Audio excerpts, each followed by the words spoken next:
Wakil Bupati Ardhito Wijaya dibebas tugaskan selama 5 hari. Wakil Bupati Ardhito Wijaya meminta maaf tidak taat protokol kesehatan.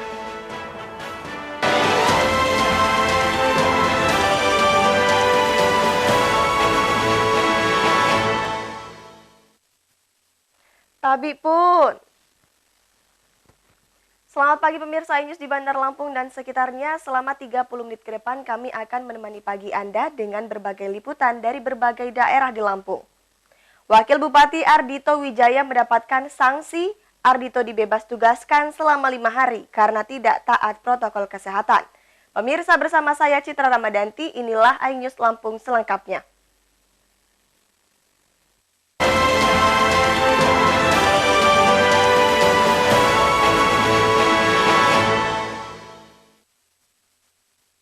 Bupati Lampung Tengah Umar Ahmad membebas tugaskan Wakil Bupati Ardhito Wijaya selama 5 hari. Bupati menilai Ardhito tidak bisa memberikan contoh yang baik kepada warga.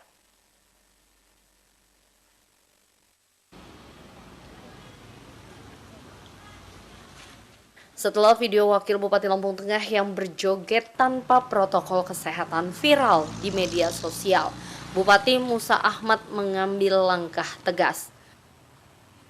Musa membebas tugaskan Wakil Bupati Ardhito selama 5 hari ke depan.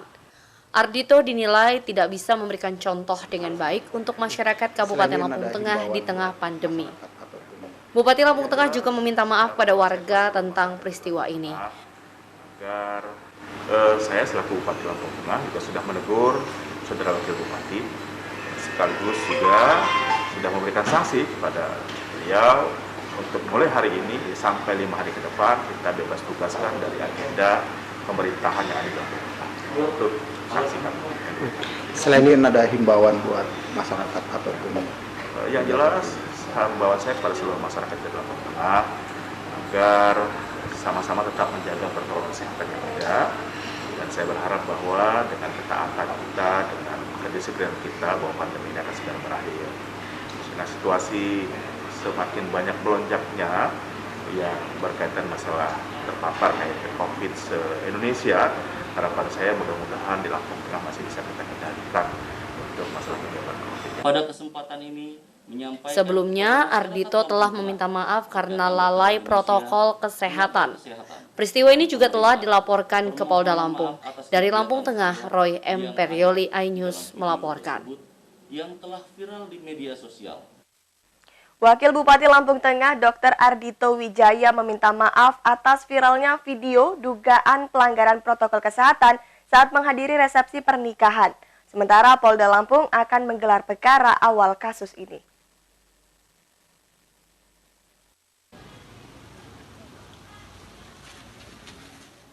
Wakil Bupati Lampung Tengah ini mengakui kelalaiannya mengabaikan protokol kesehatan dan berkerumun. Ardhito meminta maaf kepada Pemkab Lampung Tengah, masyarakat dan Ikatan Dokter Indonesia. Pada kesempatan ini menyampaikan kepada masyarakat Lampung Tengah, Ikatan Dokter Indonesia, tenaga kesehatan, dan pemerintah, permohonan maaf atas kegiatan saya yang ada di dalam video tersebut yang telah viral di media sosial saat menghadiri undangan pernikahan keluarga di Kampung Lempuyeng Bandar, Kecamatan Wai Pengubuan, yang seyogyanya tidak saya lakukan selaku Wakil Bupati. Sebelumnya, saya sudah sempat menyampaikan kepada seluruh undangan untuk tetap menjaga protokol kesehatan. Ini merupakan pengalaman yang berharga untuk kita semua, khususnya bagi saya, agar kedepannya lebih baik lagi. Sementara terkait laporan warga atas pelanggaran protokol kesehatan ini, Kapolda Lampung, Irjen Pol Endro Sugiatno mengatakan pihaknya telah menerima laporan dan masih dalam proses penyelidikan. Kasus ini masih didalami penyidik Ditkrimsus Polda Lampung. Oke, terima kasih. Jadi laporan sudah diterima. Kita tentunya pelajari dulu, baru setelah pelajari, oke, baru kita ambil langkah-langkah apa yang harus kita lakukan. Ya. Terkait penanganannya di Polda Lampung atau Polres? Di Polda. Kalau lapornya ke Polda. Kita di Polda ya.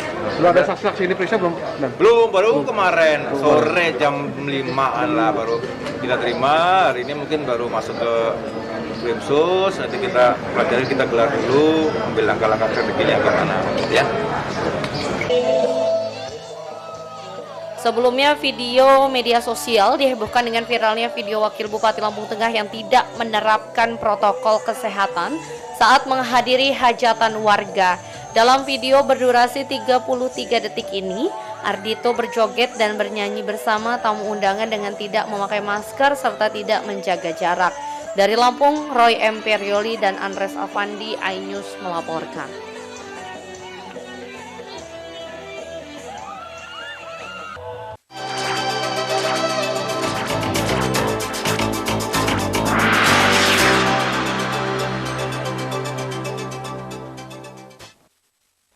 Fraksi Golkar DPRD Lampung Selatan menyoroti penanganan orang dengan gangguan jiwa yang berkeliaran di desa. Hal ini dilakukan seiring keluhan warga tentang keberadaan orang dengan gangguan jiwa di desa.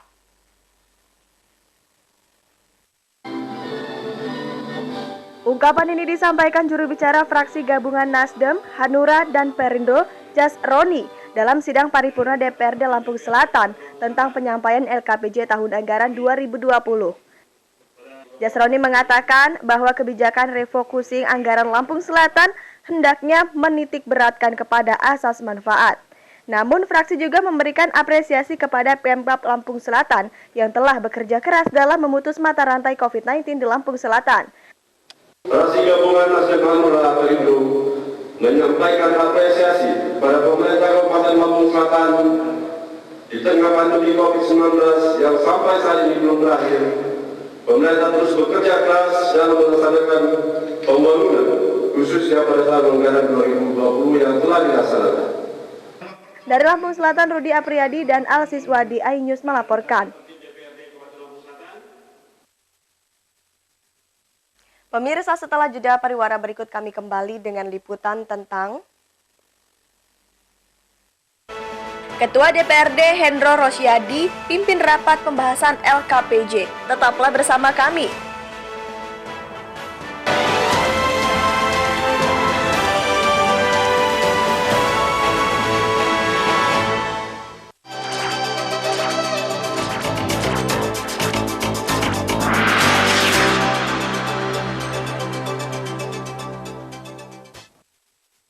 Pemirsa, Anda masih bersama iNews Lampung. Ketua DPRD Lampung Selatan Hendri Rosyadi memimpin langsung pembahasan LKPJ tahun anggaran 2020 bersama tim anggaran DPRD Lampung Selatan. Hal ini dilakukan dalam rangka laporan realisasi keuangan tahun anggaran 2020. Pembahasan LKPJ tahun anggaran 2020 ini digelar di Aula Rumah Dinas Ketua DPRD Lampung Selatan beberapa hari yang lalu.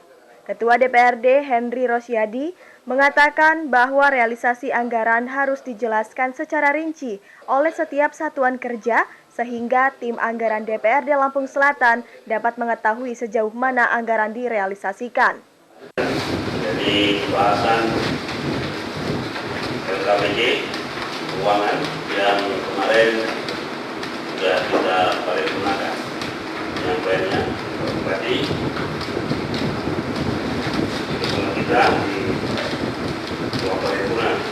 Pembahasan LKPJ tahun anggaran 2020 diharapkan dapat mencermati kendala-kendala dalam merealisasikan anggaran di tahun berikutnya.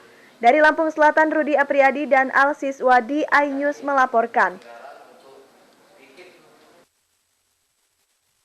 Kepala Dinas Lampung Selatan Dul Kahar memaparkan laporan kegiatan Dinas Sosial dalam rapat pembahasan anggaran. Agenda rapat adalah membahas realisasi anggaran Dinas Sosial Lampung Selatan secara rinci dan transparan. Pembahasan laporan kegiatan satuan kerja digelar di Aula Rumah Dinas DPRD Lampung Selatan beberapa hari yang lalu. Kepala Dinas Sosial Dul Kahar mengatakan bahwa Dinas Sosial tidak ada pendapatan, melainkan hanya menggelar kegiatan. Dul Kahar menjelaskan bahwa masih adanya anggaran yang belum terserap karena terdampak dari pandemi COVID-19, sehingga ada beberapa kegiatan yang tidak bisa dilaksanakan. Dinas Sosial tahun 2020 tidak ada PAD, jadi ini adalah kegiatan dengan anggaran 7 miliar 12.470.400 rupiah. Tim anggaran Dewan diharapkan dapat mencermati penyerapan anggaran yang telah dipaparkan Dinas Sosial Lampung Selatan. Dari Lampung Selatan, Rudi Apriyadi dan Alsis Wadi, iNews melaporkan. Fraksi gabungan Nasdem, Hanura, dan Perindo DPRD Lampung Selatan menginginkan kebijakan refocusing anggaran harus menitik beratkan kepada asas manfaat. Hal ini dilakukan dalam rangka melanjutkan pembangunan Lampung Selatan yang lebih baik.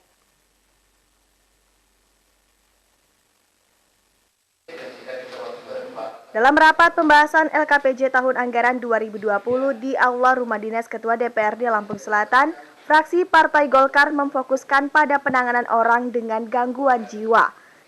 Juru bicara fraksi, Muslim, mempertanyakan penanganan Dinas Sosial Lampung Selatan terkait adanya orang dengan gangguan jiwa di desa. Dinas Sosial diharapkan dapat menangani orang dengan gangguan jiwa agar tidak mengganggu keamanan lingkungan yang ada di desa-desa.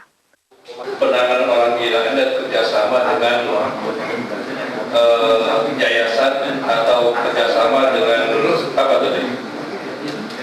Yayasan ya. Nah, kerjasama dengan yayasan apa? Karena saya lihat kalau kita lihat di kampung bukannya orang gila jalan-jalan di pasar itu ya, yang di situ masih ada banyak.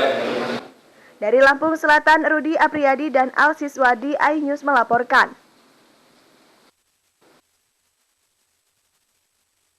Sejumlah saluran drainase di Kecamatan Metro Timur Metro perlu diperbaiki. Selain banyak yang rusak di musim hujan, kerap terjadi banjir lantaran saluran air tersumbat sampah.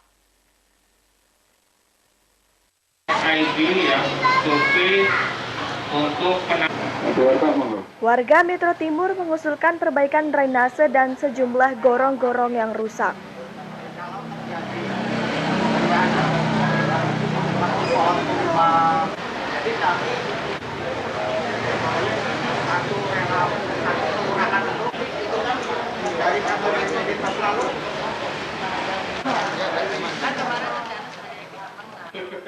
Usulan tersebut disampaikan warga pada rises penjaringan aspirasi rakyat DPRD Metro beberapa waktu lalu.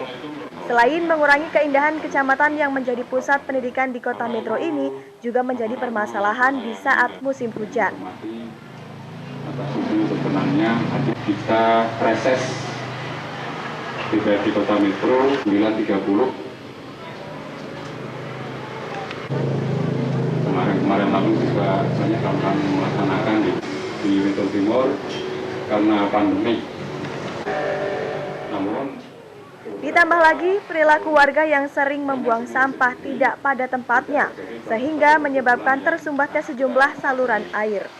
Kondisi ini berakibat pada meningginya debit air di titik-titik saluran air yang tentunya berakibat pada tergenangnya sejumlah ruas jalan alias banjir. Untuk itu DPRD Metro berupaya memprioritaskan perbaikan kondisi ini, baik melalui fraksi maupun komisi.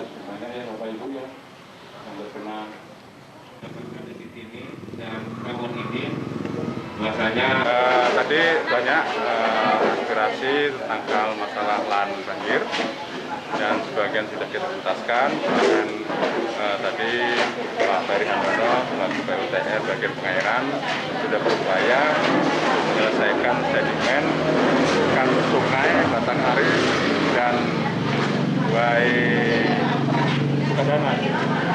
Itu tahun ini bergegas sudah disurvei dan sambil berjalan untuk pembangunan nanti tahun ini bisa dilaksanakan.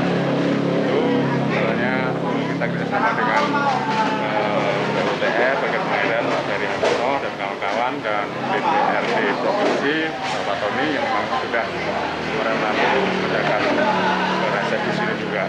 Kemudian hal lain yang di Kota Metro ini juga masih banyak lahan banjir yang perlu kita tangani dan sebagian sudah di Jalan Abri, kemudian Palaraya nanti juga menyusul segera mungkin, karena kita ini juga masih refocusing pandemi COVID ya, artinya perlu kesabaran, perlu ya kita juga tetap masyarakat juga menjaga untuk banjir ini, masalah banjir ini jangan membuang sampah sembarangan.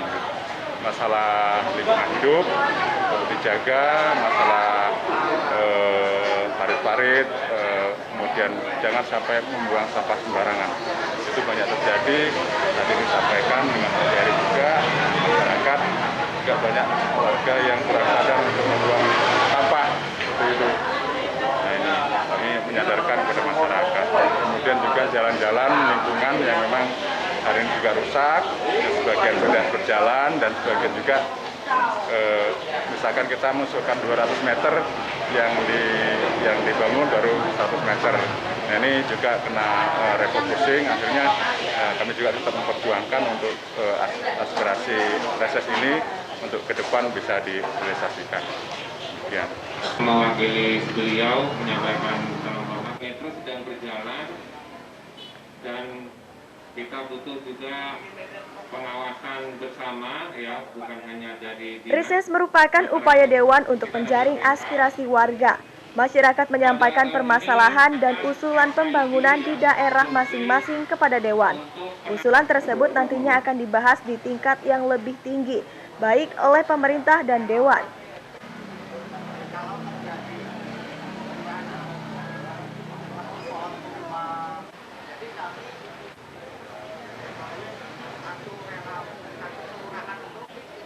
Dengan usulan dari rakyat, diharapkan pemerataan pembangunan akan sesuai dengan yang dibutuhkan masyarakat. Hasil riset ini nantinya akan ditindaklanjuti pada tingkat DPRD dan menjadi bahan usulan pembangunan pada APBD tahun mendatang. Dari Metro, Yuzar dan Joko Jodipra, iNews melaporkan.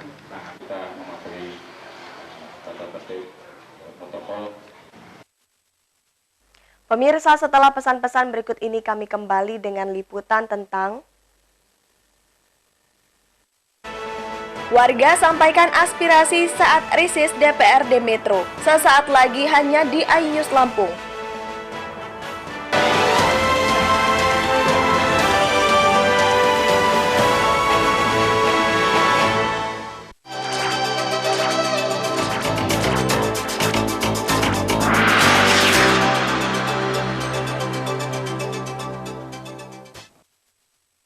Warga menyampaikan aspirasinya kepada anggota DPRD Metro. Salah satunya akibat yang ditimbulkan selama masa pandemi COVID-19 adalah melumpuhkan beberapa bidang pendidikan seperti Taman Pendidikan Al-Quran.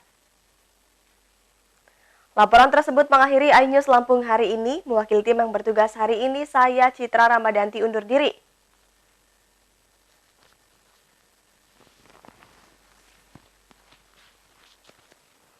Jangan lupa untuk selalu menggunakan masker saat berada di luar rumah. Terima kasih dan sampai jumpa.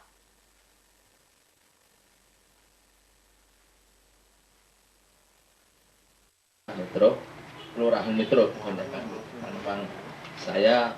Sejumlah warga menyampaikan aspirasi sekaligus keluhannya kepada DPRD Metro terkait lumpuhnya beberapa bidang selama masa pandemi COVID-19. Salah satunya bidang pendidikan pada tingkat Taman Pendidikan Al-Quran atau TPA.